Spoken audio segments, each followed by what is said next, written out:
एक अन्य मित्र ने पूछा है,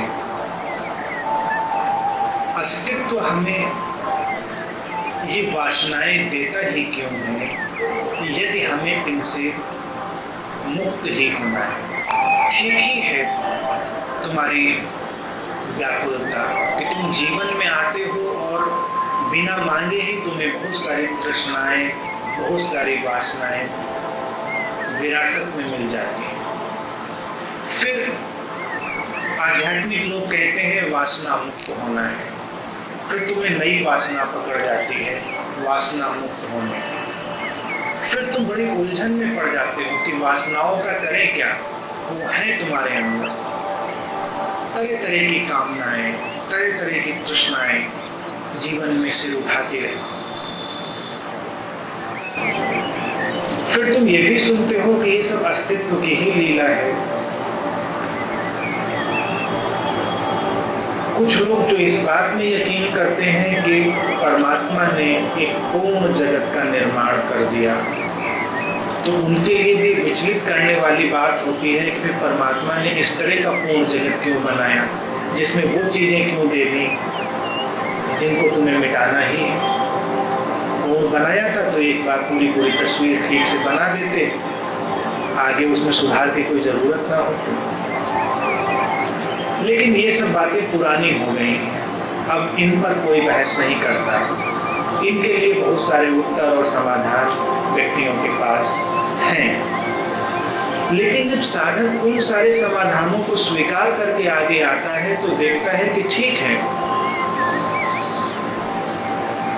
इसमें किसी परमात्मा का कोई योगदान नहीं है, ये जीवन की वास्तविकता है, ये जीवन का एक गुणधर्म है कि वासनाओं से प्रारंभ होता है और हमें उनके पार उठना है। यहाँ तक तो साधक स्वीकार कर लेता है, फिर मुश्किल आती है ये आई ही क्यों, ये हमारे अंदर है ही क्यों। मान लीजिए तुम जन्म लेते हो, जन्म लेने के साथ ही तुम निर्दोष रहो, तुम्हारी उम्र बढ़ती चली जाए और तुम पूरी तरह निर्दोष बने रहो, तो तुम्हें किसी साधना की जरूरत क्यों कर होगी। तुम निर्दोष रहोगे और बुद्धत्व निर्दोषिता ही तो है, परिपूर्ण निर्दोषिता की स्थिति ही एनलाइटनमेंट। लेकिन बच्चा जैसे ही होश संभालता है तुम देखते हो उसको तरह तरह की वासनाएं, वृत्तियां, अहंकार, जितनी भी चीजें हैं जिनसे मनुष्य पीड़ित होता है सब उसको पकड़ने लगती हैं। और कई बार तुम्हें हैरानी होगी, अलग अलग बच्चे के साथ अलग अलग मात्रा में सब चीज़ें आती हैं। अभी उसने जीवन का अनुभव नहीं लिया है लेकिन सारी वृत्तियाँ उसके अंदर सक्रिय होने लगी, क्योंकि जीवन अनंत अनंत जन्मों की यात्रा से आगे बढ़ रहा है। वो अचानक यहीं प्रकट नहीं हो गया। जीवन जब साकार होता है तो वो ऊर्जा जो अब तक निराकार बनी रही थी, वो जो इम्पर्सनल ऊर्जा थी, जैसे ही पर्सनल होती है वो द्वैत में टूट जाती है, डुअलिटी में टूट जाती है, नॉन डुअलिटी डुअलिटी में टूट जाती है, अद्वैत द्वैत में टूट जाता है। जीवन का क्रम वर्तुल की तरह से तुम घूमते रहते हो, फिर उस बिंदु पर आ जाते हो, फिर आगे चले जाते हो। जीवन ही जीवन का अनुभव करता है। गौतम बुद्ध ने इसीलिए अपने साधकों के लिए एक प्रतीक चुना, वो प्रतीक चक्र का था। हिंदुओं ने इस जगत को संसार का नाम दिया। संसार का भी अर्थ चक्र होता है। चक्र अर्थात जो घूम रहा है। तुम जिस बिंदु से यात्रा करोगे फिर उसी बिंदु पर आ जाओगे। वर्तुल है, एक साइकिल है। फिर और गहरे ढंग से जब साधक खोज करते हैं तो पाते हैं कि ये वर्तुल क्लोज्ड नहीं है, नहीं तो यात्रा बंद हो जाए। ये स्पाइरल है।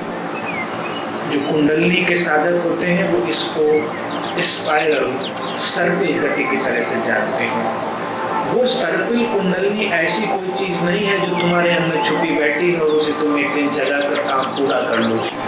वो इस अस्तित्व की ऊर्जा का प्रतीक है कि जैसे ही जीवन का तुम्हें बोध होगा तुम देखोगे वो सर्पिल आकार में घूम रहा है, स्पाइरल। यानी कि जिस बिंदु से तुम यात्रा करते हो फिर उसी बिंदु पर होते हो थोड़े से अंतर से। द्वैत के जगत में यही बात है, तुम द्वैत में आए, तुम्हारी वासनाएं हैं, लेकिन इन्हीं वासनाओं के उपयोग से तुम निर्वासना की स्थिति में भी जा सकते हो। उस पृष्ठभूमि में ही तुम उससे विपरीत देख सकते हो। कई बार अगर एक तारतम्यता हो, एक रूपता हो, एक रसता हो, कोई द्वैत ना हो, कोई विरोध ना हो, तो तुम उससे विपरीत गुण कभी जान ही नहीं पाओगे। जैसे अगर तुमने अपने अंदर दुख का अनुभव नहीं किया होता तो तुम आनंद का अनुभव भी जान नहीं पाते। कबीर इसी के लिए कहते हैं कि जो मछली सागर में ही रही चली आती है उसे पता ही नहीं होता कि सागर क्या है। वो वही पूछती रहती है कि सागर कैसा होता है। बहुत चर्चा सुनते हैं सागर की। अगर तुम्हें उससे विपरीत नहीं मिलेगा तो तुम उसको कभी जान नहीं पाओगे। जीवन में वासनाएं इसीलिए मिलती हैं कि तुम उनके प्रति जागो। तुम्हारे पास दो विकल्प हैं, जैसे हमने पहले बात करी, या तुम उन्हीं में जियो या उनका दमन करो। साधक के पास एक तीसरा विकल्प है, न भोग न दमन, जागरण। वो उनके प्रति जागता है और जैसे ही जागता है वो देखता है उससे विपरीत भी कुछ है, उससे इतर भी कुछ है। तुम गति को देखते हो तो गति के साथ ही तुम्हें स्थिरता का भी एहसास हो जाता है, कहीं कुछ स्थिर है। मृत्यु की पृष्ठभूमि में जीवन बड़ा साफ साफ दिखाई देता है, बहुत ही स्पष्ट होकर दिखाई देता है, अन्यथा तुम जीते चले जाते हो और जीवन का कभी एहसास नहीं। जो लोग कभी ऐसे संकट से गुजरे हैं वो देख पाते हैं कि छोटी छोटी बातें कितनी कीमती हो जाती हैं। सांस ले पाना, देख पाना, बोल पाना, चल पाना, सूरज की किरणों को महसूस कर पाना, हवा को महसूस कर पाना, तो ये सब अद्भुत लगता है, दैवीय लगता है, चमत्कारिक लगता है तब जब तुम नष्ट होने की पृष्ठभूमि में इसे देखते हो। अन्यथा तुम रोज उसमें हो और तुम्हें उसका कभी अनुभव नहीं होता। शांति का अनुभव घट सकता है अगर तुमने अपने अंदर वासनाओं के तूफान को देख लिया। वासनाओं का ढंग तूफान की तरह ही होता है, इसलिए आत्मस्मरण ध्यान जो हमने तुम्हारे लिए दिया उसमें तूफान की लय का उपयोग इसीलिए किया गया कि अगर तुम उस ध्यान प्रयोग के माध्यम से अपने अंदर एक व्यवस्था बना सको तो तुम किसी भी वासना के पार उठ जाओ। वासनाएं तूफान की तरह तुम्हारे ऊपर आती हैं, तुम्हें पजिश कर लेती हैं, तुम उनके अंदर पूरी तरह चले जाते हो और फिर वो तूफान की तरह चली जाती हैं, तुम पीछे छूट जाते हो। इसीलिए हर वासना तुम्हें खाली, ऊर्जाहीन और दुखी बनाती है, चाहे काम हो, क्रोध हो या और कोई भी वासना का ढंग हो। किसी भी तरह की तुम्हारे मन में लालच आ जाए, तुम देखो जैसे तुमसे किसी ने कहा चोरी ना करना, तो कोई नैतिक बात नहीं, मैं नहीं कहता कि तुम नैतिक बनो और चोरी ना करो। तुम चोरी करने की वासना को एक बार देखो, जैसे ही तुम्हें कुछ चुराने का भाव उठता है तुम कमजोर होने लगते हो, तुम्हारे अंदर से ऊर्जा क्षीण होने लगती है, तुम्हारे अंदर कुछ कांपने लगता है, कुछ कमजोर पड़ने लगता है। आध्यात्मिक जगत में कभी नैतिकता के कारण कोई बात नहीं कही गई, वो रूपांतरण के लिए। और अगर तुम जाग कर देखते रहे कि तुम देखो कि ठीक है, और तुम जागृत होकर वो वस्तु चुरा भी लो, तुम देखोगे उसको पाते ही तुम्हारे अंदर से कुछ और खाली हो गया। तुम दुखी हो गए, प्रसन्न नहीं हुए तुम। इसीलिए इसके विपरीत बात कही गई। अब अगर तुमने इस वासना को देखा और उसके प्रति जाग गए, और फिर तुमने देखा कि इसके विपरीत भी तुम्हारे अंदर कोई बिंदु है जिसे अचौर्य का बिंदु कहते हैं, वो शक्तिशाली है, उसमें स्थिरता है, उसमें आनंद है, तुम वहां ठहर जाओ। तुम हिंसा के ज्वर में जा सकते हो। हिंसा भी तूफान की तरह पकड़ती है। इसीलिए कई बार बहुत सारे सभ्य लोग हिंसा कर बैठते हैं, उनको पता ही नहीं होता कि ये मैं कर सकता हूँ। तुम अदालत में खड़े हो तो तुम्हें बहुत सारे ऐसे केस सुनने को मिल जाएंगे जहाँ लोग ये कहते हुए मिल जाएंगे कि मैं करना नहीं चाहता था, बस मुझसे हो गया। कोई बलात्कार कर बैठता है, कोई हत्या कर डालता है। ये तो बड़े बड़े अपराध हैं, छोटे छोटे तो तुम करते ही रहते हो वासना के वशीभूत होकर। लेकिन क्यों कर बैठता है व्यक्ति? न करना चाह कर भी वो कर डालता है, क्योंकि वासना तूफान की तरह उसको पजिश कर लेती है, उसको पूरी तरह पकड़ लेती है और फिर वो उसके साथ घिसट जाता है। लेकिन जो वासना के इस तूफान की तरह छा जाने को अनुभव कर लेता है, जैसे आत्मस्मरण ध्यान का साधक है, SRM का साधक है, वो उस तूफान के बाद की शांति है, जो निस्तब्धता है, जो स्टिलनेस है, उसको महसूस कर लेता है। वही उस वासना की पृष्ठभूमि में वास्तविक गुणधर्म है जो तुम देख सकते हो। लेकिन हमें जागना नहीं सिखाया जाता। अगर हम जागना सीख पाए उस तूफान के प्रति, तो उसके पीछे की वो स्थिरता हमें हर बार दिखाई दे जाएगी। जहां भी गति होगी उसके पीछे का, उस गति के पीछे का स्थिर बिंदु तुम्हें दिखाई दे जाएगा। अगली बार जब तुम्हें कोई भी वासना पकड़े, जैसे क्रोध तो आमतौर से सभी को पकड़ ही लेता है, तो तुम क्रोधित होना और ठहर जाना। तुम देखोगे कि क्रोध के पीछे कोई शांत बिंदु है जिसका तुम्हें अनुभव होने लगा है। बाहर भले तुम थोड़ा चीख चिल्ला लेना, लेकिन अंदर बिल्कुल ठहर जाना, जागरूक हो जाना।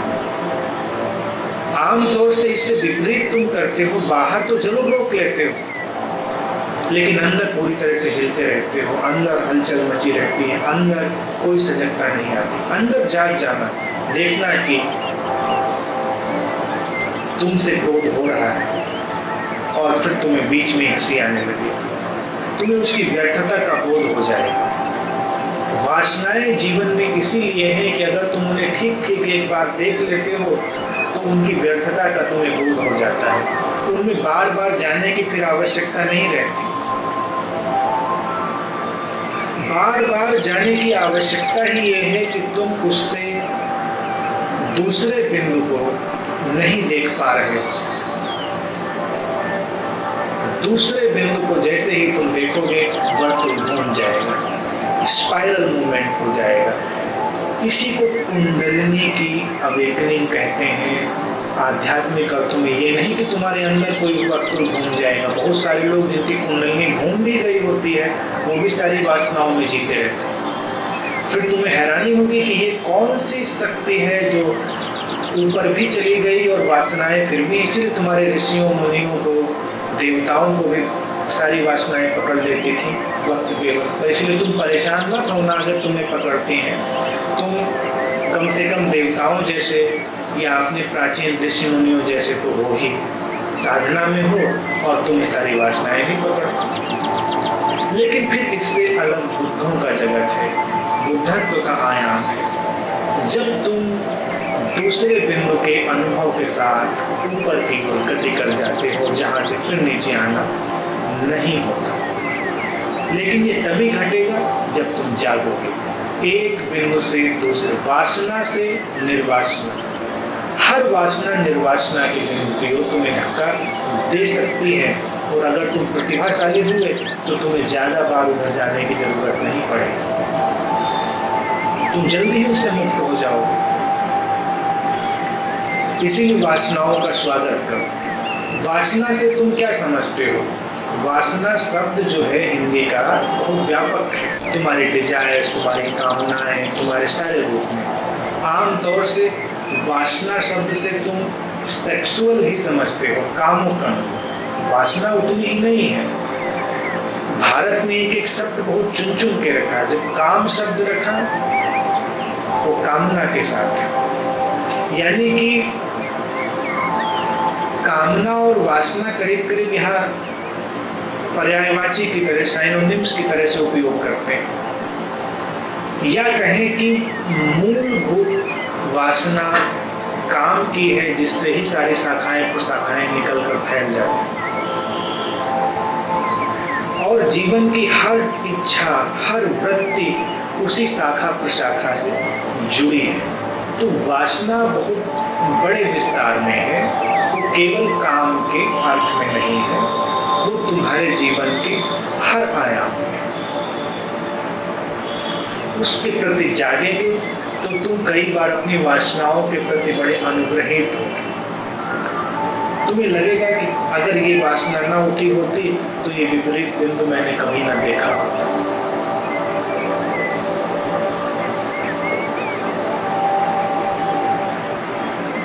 अशोक के जीवन में यही घटना तो घटी थी। उसने हिंसा का दर्शन कर लिया। उस हिंसा के दर्शन से उसके अंदर का अहिंसा का जो बिंदु था सक्रिय हो गया, उसकी ऊर्जा घूम गई, रूपांतरण की। उस बिंदु पर जाग जाना रूपांतरण कर देता है। अन्यथा व्यक्ति हर किस्म की वासना में है, कभी भी जागा हुआ नहीं है, रूपांतरण नहीं आता। अशोक के जीवन की घटना यही है कि हिंसा चल रही थी, वो घटता हुआ देख रहा था, और उसके अंदर हिंसा के तार धीरे धीरे बिखरने लगे थे। अहिंसा की पृष्ठभूमि जागने लगी थी, करुणा उदित होने लगी थी। हिंसा की पृष्ठभूमि में ही करुणा उदित हो जाती है। और तुम यकीन मानो, आज जो व्यक्ति बहुत करुणावान है, उसने कभी न कभी हिंसा का बड़ा निकट दर्शन किया। जो सद्गुरु भी तुम्हें बहुत करुणावान जान पड़ता है, अपने जीवन की किसी यात्रा में, किसी बिंदु पर उसने इससे विपरीत का दर्शन किया होता है, तभी वो उसका ठीक ठीक अनुभव कर पाता है। तो तुम्हारे लिए कोई मुश्किल नहीं है। वासनाओं के प्रति निंदात्मक न हो, कंडमनेशन में ना जाओ, उनके प्रति गहरे सम्मान से भरे। तुम्हारे धार्मिक लोग तुम्हें बस केवल निंदा देते हैं कि ये है तो तुम ठीक नहीं हो।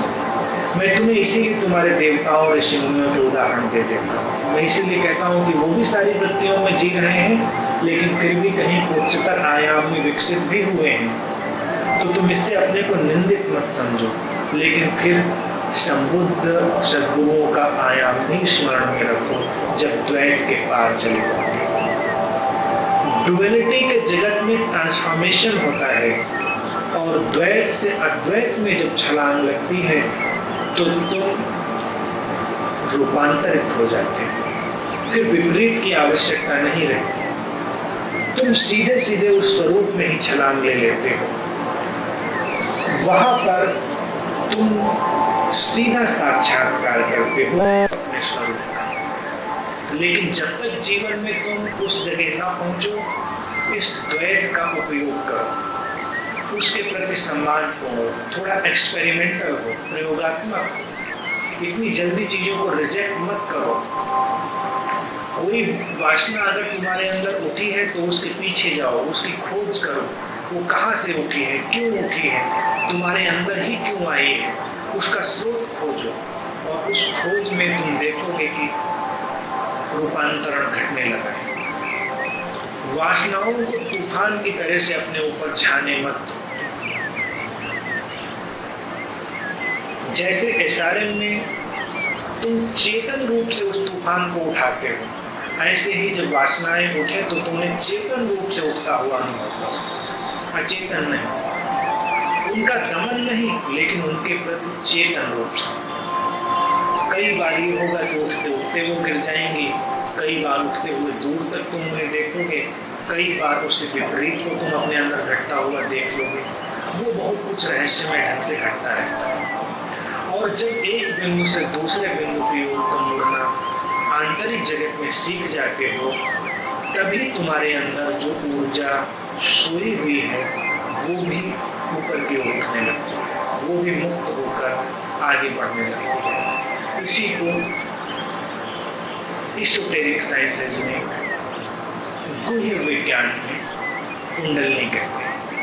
कभी इस चक्कर में मत पड़ना कि उसे तुम साधना, आसनों और सांसों के माध्यम से जगा लोगे। तुम द्वैत के रूपांतरण से ही उसे जागृत कर पाओगे। और जब द्वैत से अद्वैत में छलांग लग जाएगी तो उसका पूर्ण जागरण और पूर्ण विसर्जन ये एक साथ घट जाएगा। हर एक चीज के प्रति एक खोजपूर्ण रवैया अपना, खोजपूर्ण रवैया तुम्हें जागरूक बनाएगा। अभी तुम सोए सोए जी जाते हो, इसीलिए कभी कोई भी बात समझ में नहीं आती। कोई भी वृत्ति तुम्हें पकड़ती है और तुम्हें उसका कोई भी बोध नहीं होता। तो उनके प्रति कोई भी निंदा भाव पहले ना रखें और अपराध बोध भी अपने अंदर ना रखें। अगर तुमने इन दोनों भावों को अपने अंदर ले लिया, निंदा और अपराध बोध को, फिर तुम उनके प्रति जाग नहीं पाओगे, फिर जागना मुश्किल हो जाएगा। और वासनाएं ऐसी हैं कि तुम्हें पकड़ती ही रहेंगी। धार्मिक लोगों ने तुम्हें इस साजिश में फंसा दिया। तुम अपनी मौलिक वासनाओं की या तो विरोध करते हो या उनके प्रति अपराध बोध करते हो, लेकिन तुम उनमें जीते हो। उनमें जीना कभी भी व्यर्थ नहीं है, इसीलिए प्रकृति ने तुम्हें उन्हें दिया है। जो तुमने पूछा है अस्तित्व ने क्यों दिया, उसने न दिया होता अगर उनकी कोई उपयोगिता ना होती। अगर अस्तित्व के माध्यम से वो तुम्हारे अंदर है तो इतना ही पता चलता है कि उनके प्रति सम्मानपूर्ण रहो, उनके प्रति निंदात्मक मत रहो और जागरूक रहने का प्रयास करो। उस पृष्ठभूमि में तुम्हें कुछ और भी दिखाई दे जाएगा। यही उनका उपाय है, यही उनकी उपयोगिता भी है।